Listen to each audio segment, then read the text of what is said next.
বন্ধুরা, আজ আমি বানাচ্ছি কাঁচকলা ভর্তা। দেখুন, তিনটা কিন্তু কাঁচকলা আগে থেকে আমি সিদ্ধ করে নিয়েছি নুন দিয়ে। এদিকে মশলা নিয়েছি, পেঁয়াজ কুচনো, কাঁচা লঙ্কা, শুকনো লঙ্কা, রসুন। কড়ার মধ্যে অল্প সরষের তেল দিয়ে দিয়েছি। দুটো শুকনো লঙ্কা প্রথমে ভেজে আমি তুলে নেব। অল্প কালো জিরে ফোড়ন দেবো। রসুনটা দেখুন লাল লাল করে ভেজে নিয়েছি। এবার দেবো পেঁয়াজ কুচনো আর কাঁচা লঙ্কা।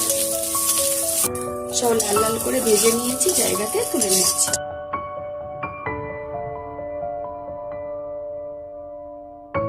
ভালো করে দেখুন একসাথে সব মেখে নিয়েছি। এবারে সব সিদ্ধ করা কাঁচকলাগুলো এর সাথে মেখে নিচ্ছি। কাঁচকলাটাও দেখুন ভালো করে মেখে নিয়েছি। এবার এর মধ্যে কাঁচা সরষের তেল দিয়ে দেবো। কাঁচা সরষের তেল দিয়ে আরও ভালো করে মেখে নিচ্ছি। যারা কাঁচকলা খেতে পছন্দ করেন না, তারা এইভাবে ভর্তা বানিয়ে খাবেন।